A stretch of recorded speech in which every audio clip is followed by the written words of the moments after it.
കാരണം സന്തോഷമുള്ളൊരു കാര്യം, വർഗീസ് കണ്ടംകുളത്തി ഇവിടെ ഉണ്ട്, കോൺഗ്രസിൻ്റെ ആളുണ്ട്, പ്രിൻറ്റും ഉണ്ട്.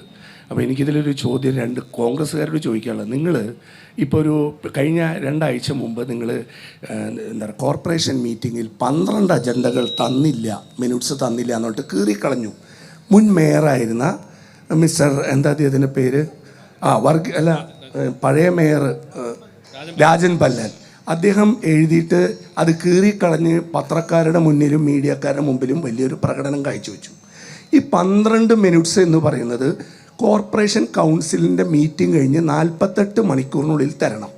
ഈ 12 എണ്ണം തരാതിരുന്നപ്പോൾ എന്തെങ്കിലും നിയമ നടപടി സ്വീകരിച്ചിട്ടുണ്ടോ? ഒന്ന്, അത് താങ്കളോടുള്ള ചോദ്യം. പിന്നെ ഇവിടെ 24/6 തെറ്റില്ലെങ്കിൽ ഒരു എന്താ പറയുക സിനിമയിൽ മറ്റേ ദിലീപ് നിന്ന പോലെ ഒരാൾ മേയറും. ഇദ്ദേഹം ഇത്രയും കാലം നിങ്ങൾ വോട്ടിനിടാൻ ആവശ്യപ്പെട്ട എത്ര അജണ്ടകൾ ഈ അഴിമതികളിൽ വോട്ടിനിടാൻ ആവശ്യപ്പെട്ട് നിങ്ങൾ 24 വോട്ട്, ഇനി അതിന് കൂട്ട് വേണമെങ്കിൽ ഈ അഴിമതിക്കെതിരെ ഫൈറ്റ് ചെയ്യുന്ന വേറൊരു കൂട്ടരാണ് BJP. ഇവരെത്ര ഇതിൽ വോട്ട് ചെയ്തു, എത്ര എണ്ണത്തിന് വോട്ടിംഗ് അനുവദിച്ചു ഒന്ന് പറയണം. പിന്നെ ഇതിൽ BJPക്കാരോടൊരു ചോദ്യം എന്താ വെച്ചാൽ, നിങ്ങൾ നാളെ ഇതിൻ്റെ ഭരണം പിടിച്ചെടുക്കാനാണെന്നാണ് ഞാൻ മനസ്സിലാക്കുന്നത്. തൃശ്ശൂർ ജില്ല, തിരുവനന്തപുരം ജില്ലയൊക്കെ വളരെ ആക്റ്റീവായിട്ട് ഉണ്ട്. നിങ്ങൾ ഭരണത്തിൽ വന്നാൽ ഇവരിതുവരെ ചെയ്ത, കാരണം ഓഡിറ്റ് റിപ്പോർട്ടുകളിലെല്ലാം നിങ്ങൾ ഈ പറഞ്ഞപ്പോൾ ഇവിടെ ഞാൻ കുറച്ച് നേരം കേട്ടു, ഈ ചർച്ച ചെയ്ത എല്ലാം ഓഡിറ്റ് റിപ്പോർട്ടുകളിൽ വന്നിട്ടുണ്ട് അഴിമതികളുള്ളതായിട്ട്. അത് നിങ്ങൾ ഭരണത്തിൽ വരികയോ മുഖ്യ പ്രതിപക്ഷമായി വരികയോ ചെയ്താൽ നിങ്ങൾ അത് നിയമ നടപടികളുമായിട്ട് മുന്നോട്ട് പോകുമോ? ഇനി വർഗീസ് ഏട്ടൻ ഇവിടെ പറയുന്ന എല്ലാ കാര്യങ്ങളും കേട്ടു, താങ്കളുടെ എക്സ്പ്ലനേഷനും ഞാൻ കേട്ടു. ഞാനൊരു 4 കാര്യങ്ങൾ താങ്കളോട് ചോദിക്കുന്നു. ഈ അമൃതം പദ്ധതിയുമായി ബന്ധപ്പെട്ട് 10 കൊല്ലമായിട്ട് നിങ്ങളുടെ ഭരണമാണ്, LDF ഭരണമാണ്. 10 കൊല്ലമായിട്ട് കേന്ദ്ര ഗവൺമെൻറ്റിൻ്റെ പദ്ധതികളിൽ എത്ര എണ്ണം ഫ്രൂട്ട്ഫുള്ളായിട്ട് അവസാനിച്ചു ഒന്ന് പറയണം. പിന്നെ എന്താ ആകാശപാത 5 കോടി ഉറുപ്പിയാണ് നിങ്ങളുടെ ബഡ്ജറ്റ്, അത് അവസാനിച്ചത് 11 കോടിയിലാണ്. അത് മെയിനായിട്ടുള്ള കോൺട്രാക്ടർമാർക്ക് കൊടുക്കാതെ സബ് കോൺട്രാക്റ്റ് കൊടുത്തിട്ടാണ് 11. രണ്ടാമത്തെ കാര്യം, നിങ്ങളിവിടെ മാലിന്യ പ്ലാന്റുകളുടെ കഥ പറഞ്ഞു. വഞ്ചിക്കുളം പദ്ധതിയുടെ ഭാഗം, ആ വഞ്ചിക്കുളം പദ്ധതിയുടെ ഭാഗം നിങ്ങൾ ഗാർഡൻ വെച്ചതിൽ വളരെ സന്തോഷം പ്രകടിപ്പിച്ചു. ഗാർഡൻ അല്ലല്ലോ, മാലിന്യ പ്ലാന്റ് നിർമ്മിക്കാനാണ് നമ്മൾ നടപടിയെടുക്കുന്നത്. ഞാനൊന്ന് പറഞ്ഞോട്ടെ വർഗീസ് ചേട്ടാ, നിങ്ങൾ നല്ല സീസൺഡ് പൊളിറ്റീഷ്യനാണെന്ന് എനിക്ക് നന്നായിട്ട് അറിയാം. ചോദ്യത്തിനുള്ള മറുപടി മാത്രം ഞാൻ ചോദിക്കും. വളരെ സാധാരണ അല്ല, ഒന്ന് പറയട്ടെ. അല്ല, കോടതിയൊന്നുമല്ല വർഗീസ് ചേട്ടാ, ഒന്ന് ജനങ്ങളുടെ ചോദ്യത്തിന് ഉത്തരം പറയേ. നിങ്ങൾ സുപ്രീം കോടതി, ഞാനും സുപ്രീം കോടതി വരെ പോയ ആളാട്ടോ. നിങ്ങളാണ് പറഞ്ഞ 5 ലക്ഷം രൂപ എനിക്കാണ് ഫൈൻ എന്ന് പറഞ്ഞത്, എനിക്കല്ല, നടത്തിയ വക്കീലിനും അല്ല. അതൊക്കെ എടുത്തു കളഞ്ഞു. എൻ്റെ ചോദ്യം, ബിനി ടൂറിസ്റ്റ് ഹോം നിങ്ങൾ കൊടുത്തിരിക്കുന്നത് ജനീഷ് ഷംഷുദ്ദീൻ എന്ന് പറഞ്ഞ വ്യക്തിക്കാണ്. ഇവിടെ കുറേ പ്രൊജക്റ്റുകൾ ഇപ്പോൾ പറഞ്ഞു എല്ലാം പ്രൈവറ്റ് കൊടുക്കണം, അതിൻ്റെ ഭാഗമായിട്ട് അതിലിപ്പോൾ 9 ഇവിടെ ഇരിക്കുന്ന എല്ലാവരും കണ്ടിട്ടുണ്ടാവും, ചിക്കൻ, അങ്ങനെ ഒരുപാട് 9 ഹോട്ടലുകളുണ്ട്. അതിനൊന്നിനു പോലും കോർപ്പറേഷൻ ലൈസൻസോ ഫുഡ് ലൈസൻസോ ഒന്നുമില്ല. ഉണ്ടെങ്കിൽ നിങ്ങളത് പറയണം. അതിൻ്റെ നിങ്ങൾ രേഖ ചോദിച്ചു, ഇവിടെ വെച്ച് തരാൻ തയ്യാറാണ്. ഓക്കെ ബിനി ടൂറിസ്റ്റ് ഹോം അല്ല, ബിനി ഹെറിറ്റേജ്, അതിൻ്റെ ഞാൻ ചോദിക്കാനിരിക്കുകയായിരുന്നു. യെസ്, അപ്പോൾ വർഗീസ് കണ്ടംകുളത്ത് നിന്ന് തുടങ്ങാം അല്ലേ? 3 പേരോട് ചോദിച്ചിരുന്നു. യെസ്, ബിനി ടൂറിസ്റ്റ് ഹോം എന്ന് തുടങ്ങാം. ബിനി ടൂറിസ്റ്റ് ഹോം എന്നത് നിയമപ്രകാരം നടപടികൾ സ്വീകരിച്ച് 6 തവണ ടെൻഡർ, അതിനുശേഷം ഓഫർ വിളിച്ച് ഓഫറിൽ ഏറ്റവും കൂടുതൽ സംഖ്യ ഓഫർ ചെയ്ത അദ്ദേഹത്തിനാണ് കൊടുത്തിരിക്കുന്നത്. അതുപ്രകാരമുള്ള നിയമ നടപടിയൊക്കെ ബഹുമാനപ്പെട്ട എൻ്റെ സുഹൃത്തും ബന്ധപ്പെട്ട ആളുകളൊക്കെ കോടതിയിൽ പോയി ആ കോടതിയൊക്കെ അംഗീകരിച്ച് അതുമായി ബന്ധപ്പെട്ടാണ് ഇപ്പോൾ ഉള്ളത്. അല്ല, ഹെറിറ്റേജിൽ പ്രവർത്തിക്കുന്ന സ്ഥാപനങ്ങൾക്ക് ലൈസൻസ് ഉണ്ടോ? ഉണ്ട്. ഉറപ്പാണോ? പിന്നെന്താ ഉറപ്പല്ലാന്ന് വെച്ചാൽ അതുമായി ബന്ധപ്പെട്ട എല്ലായിടത്തും ആര് പോയിട്ടുണ്ട്, ബന്ധപ്പെട്ട ആളുകൾ പോയിട്ടുണ്ട്. നിങ്ങൾ കണ്ണടച്ചിട്ട് ഇങ്ങനെ കുറച്ചു നേരത്തെ പറഞ്ഞ നിങ്ങളോട് പറയണു, കണ്ണടച്ച് ഇരുട്ടാക്കരുത്. ഒരു ലൈസൻസ് കോർപ്പറേഷന്റെ ഗസ്റ്റ് ഹൗസ് ആയ ബിനി ഹെറിറ്റേജിന് ഒറ്റ നമ്പറേ ഉള്ളൂ. നിങ്ങൾ ഈ പറയുന്ന തോംസൺ കാസ, ചിക്കിങ് എന്നിവർക്ക് 1 ലൈസൻസ് ഉണ്ടെന്ന് പറഞ്ഞാൽ ഇവിടെ വെച്ച് പറയണു LDF ഫണ്ടിലേക്ക് ഞാൻ 1 ലക്ഷം രൂപ സംഭാവന ചെയ്യും. 1 ലക്ഷം രൂപ ഞാൻ നിങ്ങളെ വെല്ലുവിളിക്കുകയാണ്. കേൾക്ക്, നിങ്ങൾ അതുമായി ഒരു പരാതി, ഇതുമായി ബന്ധപ്പെട്ട ഇത് വെച്ച് നിയമവിരുദ്ധമായി ഉണ്ടെങ്കിൽ ഒരു പരാതി നിങ്ങൾ ഗവൺമെൻറ്റിലോ അല്ലെങ്കിൽ കേന്ദ്ര ഗവൺമെൻറ്റിലോ കോർപ്പറേഷൻ തന്നാൽ നമുക്കിനിപ്പോൾ ഗ്യാപ്പില്ല 11-ാം തീയതി അങ്ങനെയൊന്നും പറയുന്നത് അങ്ങനെ പറയില്ല. നിങ്ങൾക്ക് ഉന്നയിക്കുക വാദം ഉന്നയിക്കാനുള്ള അവകാശമുണ്ട്, ഒരു തർക്കമില്ല, ഞാൻ അതിനെ അംഗീകരിക്കുന്നു. അത് നിയമപരമാണോ എന്നുള്ളതാണല്ലോ പ്രശ്നം. നിങ്ങൾ പരാതി കൊടുത്തോളൂ, പരാതി കൊടുത്ത് തീർച്ചയായും ആ പരാതിയുടെ മുകളിൽ നിയമപരമായ നടപടി നിയമവിരുദ്ധമാണെങ്കിൽ അതുമായി ബന്ധപ്പെട്ടുണ്ടാവും. നിങ്ങൾ പരാതികളൊക്കെ കൊടുത്തിട്ടുണ്ടല്ലോ, നിങ്ങൾ ഒരു മിനിറ്റ്, നിങ്ങൾ എല്ലാ സ്ഥലത്തും പരാതി കൊടുത്തിട്ടുണ്ട്, നിങ്ങൾ അതിന്റെ പിന്നിലുണ്ട്, എനിക്കറിയാം. ആ പിന്നിലുണ്ടെങ്കിൽ പിന്നെന്താ നിങ്ങൾക്ക് അത് പൂട്ടിക്കാൻ കഴിയാതെ പറഞ്ഞേ? വർഗീസേട്ടാ, ഇപ്പൊ താങ്കൾ സമ്മതിച്ചല്ലോ പിന്നിലുണ്ടെന്ന്. പിന്നിലുണ്ട്, പരാതി കൊടുക്കുന്നത്. ഞാനതിനെതിരല്ല, ഞാൻ ആ കാര്യത്തിലൊക്കെ ഞാൻ അദ്ദേഹത്തെ ഇപ്പൊ പണ്ട് നമുക്കറിയാം ഓരോ കാലഘട്ടത്തിലും ഓരോ വ്യക്തികളുണ്ടാവും, അത് അവരുടെ ടേസ്റ്റാണ്. എനിക്ക് സന്തോഷമുള്ള കാര്യത്തിൽ യാതൊരു തർക്കമുള്ള നിയമവിരുദ്ധമാണെന്ന് സമ്മതിച്ചിട്ടോ? നിയമവിരുദ്ധമാണെങ്കിൽ ഞാൻ സമ്മതിച്ചിട്ടില്ല. നിങ്ങൾ കൊടുത്ത പരാതി, അദ്ദേഹം പരാതി കൊടുക്കുന്ന ഒരാളാണ്, നല്ല കാര്യം, ഇനിയും കൊടുക്കണം. ഞാൻ സൂചിപ്പിച്ചത് ഈ നിയമവിരുദ്ധമായിട്ടാണെങ്കിൽ നിങ്ങൾക്ക് പരാതി കൊടുത്താൽ അത് പരിശോധിക്കാം. ഞാനിപ്പോ പറയുന്നു അല്ല വർഗീസേട്ടാ, ഒറ്റ മിനിറ്റ്. ഞാൻ പരാതി കൊടുത്തത് നിങ്ങളുടെ കോർപ്പറേഷൻ സെക്രട്ടറി ഷിബു ഒപ്പിട്ട് തന്ന ഇതില് കീഴ്വാടകയ്ക്ക് കൊടുക്കാൻ അനുവാദം കൊടുത്തിട്ടില്ല. ഞാൻ ഈ സ്ഥാപനങ്ങളിലൊക്കെ പേര് ചോദിച്ച ആളാ, അതിനൊന്നും അനുവാദം ഇല്ല എന്ന് മറുപടി തന്നതാ. ഈ പരാതി നിങ്ങളുടെ ഷിബു കോടതിയിൽ വെച്ച് തീരുമാനമെടുത്ത് അതിന്റെ പേപ്പറൊക്കെ അങ്ങയുടെ കയ്യിലില്ല. വെറുതെ കള്ളത്തരം പറയാം. കീഴ്വാടകയ്ക്ക് കൊടുത്തൊന്നും കോടതിയിൽ ഇപ്പൊ വെല്ലുവിളിക്കുന്നു. ഒരു മിനിറ്റ് ഒറ്റ സെക്കൻഡ് ചേട്ടാ. വർഗീസേട്ടനോട് കൊടുക്കാൻ പാടില്ലെന്ന ടെൻഡർ നടപടിയിലുണ്ടോ? പിന്നെ കീഴ്വാടകയ്ക്ക് കൊടുത്തിട്ടുണ്ടെന്ന് തെളിയിച്ചാൽ ഞാൻ ഈ രാഷ്ട്രീയ പ്രവർത്തനം വളരെ വരുന്നുണ്ടോ? ഞങ്ങളിപ്പോ ജനം ടി വി ലൈവ് രേഖ വേണം,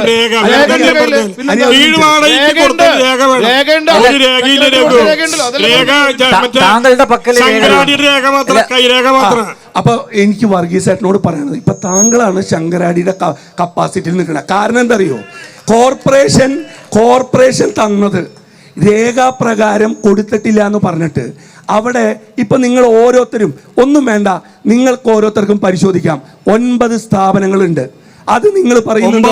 12 അതാ 12 എണ്ണം നിങ്ങൾ അംഗീകരിച്ചല്ലോ. ഈ 12 ശരി. അതായത് 2000 വർഗീസേട്ടാ 2016 മുതൽ 20 വരെ താങ്കളാണ് മേയർ അജിത ബീഗാണുകളും താങ്കളാണ് കൺട്രോൾ ചെയ്തിരുന്നത്. ഒന്ന് പോട്ടെ, ഈ സ്ഥാപനം വന്നത് 2020 ശേഷം, 22 ശേഷം യുദ്ധം. ഏത് നമ്മൾ തമ്മിൽ ഇതെല്ലാം നടത്തിയതാ. എൻ്റെ സിമ്പിൾ ചോദ്യം, അല്ല ഒരിക്കലും ഇല്ല. താങ്കളെ ഇന്നും ഞാൻ പഴയ കൊല്ലൂരിന്റെ ചെക്കുവേര എന്ന് പറയുന്ന ആളാ, അങ്ങനെ വിശ്വസിക്കുന്ന ആളാ. അതെന്തുകൊണ്ടാ വെച്ചാൽ താങ്കൾ ആ കാലത്ത് അങ്ങനെ അതുണ്ട്, തീർച്ചയായിട്ടും ഉണ്ട്. വളരെ നല്ലൊരു CPM കാരനാണ്, എനിക്ക് വിശ്വാസമില്ല. പക്ഷെ ലാസ്റ്റ് ടേം പോയി, അത് ഞാൻ സത്യസന്ധമായിട്ട് പറയുന്നു. ഞാൻ ഒറ്റ കാര്യമുള്ളൂ, താങ്കളിപ്പോൾ പറഞ്ഞു കൊടുത്തിട്ടില്ല എന്ന്. കോർപ്പറേഷന് എനിക്കത്ര അറിവില്ല. ഞാൻ പറയാം, 3625 അവരുടെ വാർഡ് നമ്പർ വെച്ചിട്ടാണ് അതിൻ്റെ ബിൽഡിംഗ് നമ്പർ. ഇതിൽ ഞാൻ വിവരാവകാശ പ്രകാരം ചോദിച്ചതിൽ ഫുഡ് ഇൻസ്പെക്ടറോ നിങ്ങളുടെ കോർപ്പറേഷൻ്റെ ഒരു ലൈസൻസോ ഈ സ്ഥാപനങ്ങൾക്ക്, അതായത് ചിക്കിങ് വേറെ സ്ഥാപന ജനീഷ് ശംസുദ്ദീൻ്റെ അല്ല, അടുത്തത് എന്താ നമ്മുടെ തോംസൺ കാസ വേറെ വ്യക്തിയുടെയാ, അല്ലാതെ ജനീഷ്. നിങ്ങൾ പറഞ്ഞ ഒരു കാര്യം കറക്റ്റാ, അതായത് ഇതെല്ലാം അനോതറൈസ്ഡ് നടക്കുന്നുണ്ട്, പക്ഷേ രേഖാപ്രകാരം ഒറ്റ ആളുള്ളൂ. ഇനി അതും പോട്ടെ, ഞാൻ ഒറ്റ ചോദ്യം, അവിടെ ഒരു ഉഴിച്ചിൽ കേന്ദ്രം നടക്കുന്നുണ്ട് വർഗീസേട്ടാ, അതിന് ലൈസൻസ് വേണം. അതറിയോ വർഗീസേട്ടന്? അറിയണമെന്നില്ല, കാരണം ലൈസൻസ് വേണം ഉഴിച്ചിൽ കേന്ദ്രം നടത്താൻ. അതായത് മസാജ് പാർലർ, പച്ച മലയാളത്തിൽ മസാജ് പാർലറും ഡ്രഗ് അബ്യൂസിങ് നടക്കുന്ന ഒരു സ്ഥലമാണ്. അതിന്റെ തെളിവും കൂടി വേണമെങ്കിൽ അതും തരാം, ഇല്ല എന്ന് പറയുമെങ്കിൽ നിഷേധിക്കുക. പിന്നെ വെൽനസ് സെന്റർ എന്ന് ഇംഗ്ലീഷിൽ എഴുതിയോണ്ട് ഉഴിച്ചിൽ കേന്ദ്രം മാറില്ല.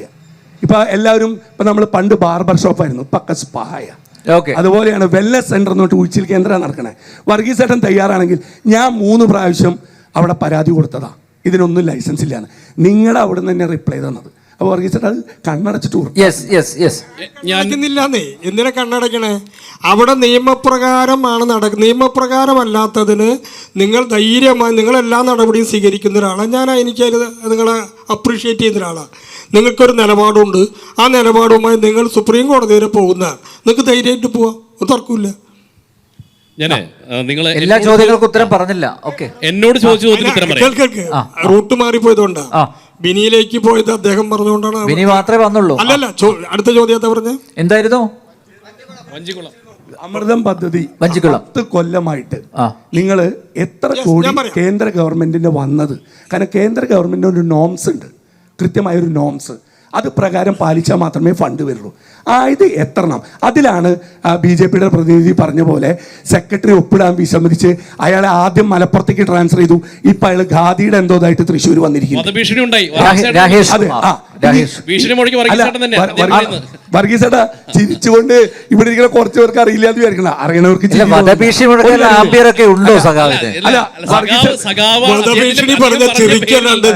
അല്ല പോട്ടെ. മേയർ വർഗീസിനല്ല പറഞ്ഞിട്ടുള്ളത്. ശരി ശരി, അല്ല ഓരോന്ന് ചോദിച്ചപ്പോ നമുക്ക് അതിനുള്ള മറുപടി പെട്ടെന്ന്. ഞാൻ അമൃതുമായി ബന്ധപ്പെട്ട് അമൃത് 2014 BJP ഗവൺമെന്റ് അധികാരത്തിൽ വന്നപ്പോഴാണ് അമൃത് പ്രഖ്യാപിക്കുന്നത്. അതിൽ തൃശ്ശൂർ പട്ടണത്തിനെ തിരഞ്ഞെടുത്തതിൽ എനിക്ക് സന്തോഷമുണ്ട്. അതുമായി ബന്ധപ്പെട്ട് അതിൻ്റെ പദ്ധതി കൃത്യമായി ഒന്നാം ഘട്ടം പ്ലാൻ ചെയ്ത് ഭംഗിയായി നടപ്പാക്കി 99% ഫണ്ട് ചെലവാക്കിയ അന്ന് 9 കോർപ്പറേഷനും ഉൾപ്പെടെ 9 പേർക്കാണ് പദ്ധതി അംഗീകരിച്ചിരിക്കുന്നത്. ആ 9 പേരിൽ ഏറ്റവും കൂടുതൽ ഫണ്ട് ചെലവഴിച്ച പെർസെൻറ്റേജ് ഇട്ട സംഖ്യയല്ല, സംഖ്യ ഏറ്റവും തിരുവനന്തപുരം വരിക ടൃശ്ശൂർ കോർപ്പറേഷനാണ്. 1 2 രണ്ടാമത് നമ്പർ 2 ഇപ്പോൾ പദ്ധതി നടന്നു വരികയാണ്. 2008 രണ്ടാമത്തെ ടൈമിൽ അനുവദിച്ചതിൻ്റെ അത് പദ്ധതികൾ പ്ലാൻ ചെയ്ത് നടന്നു വരികയാണ്. അതിലൊക്കെ ഒന്ന് നേരത്തെ പറഞ്ഞതാണ്. ഒന്ന് വഞ്ചിക്കുളത്തെ സ്യൂവേജ്, അത് വഞ്ചിക്കുളമല്ല, അതിൻ്റെ അപ്പുറത്താണ്. പറയുമ്പോൾ നമ്മൾ എന്ത് പറയും? വഞ്ചിക്കുളം എന്ന് പറയും. ഇനി എന്താ? ഓക്കെ ഓക്കെ, അടുത്തത് ഒരു കാര്യം കൂടി. അല്ല നേരത്തെ ചോദിച്ചത് ഒന്ന് ഓർമ്മിപ്പിച്ചാൽ മതി. ജനാധിപത്യ മര്യാദ ഏറ്റവും കൂടുതൽ ഇഷ്ടപ്പെടുന്ന പാർട്ടിയാണ് LDF. നിങ്ങൾ ഈ 5 കൊല്ലം പോട്ടെ, 10 കൊല്ലം, 5 കൊല്ലത്തെ കഥ ആദ്യം പറയാം. 25, 24 എന്നൊക്കെയുള്ള യുദ്ധം നിൽക്കുമ്പോൾ എത്ര അജണ്ടകളിൽ കോൺഗ്രസും BJP ഒപ്പോസ് ചെയ്തതിൽ വോട്ടിങ്ങിനിടാൻ നിങ്ങളുടെ മേയർ വർഗീസ് MK വർഗീസ് വോട്ടിങ്ങിനിട്ട് എത്ര എണ്ണം തീരുമാനം? അതെ അതെ, അത് ഞാൻ കേട്ടിട്ടുണ്ട്. ഇവിടെ ഒന്നും അങ്ങനെ വോട്ടിങ്ങിന് ഇടാറില്ല എന്നുള്ളത്. നിങ്ങൾ കുറച്ച് പേര് ചേർന്ന് അങ്ങനെ തീരുമാനം. വോട്ടിങ്ങിന് ഇടണം എന്ന് നിർബന്ധം എന്തിനാ? വേണ്ടേ? ഇല്ല, തെറ്റാണ്.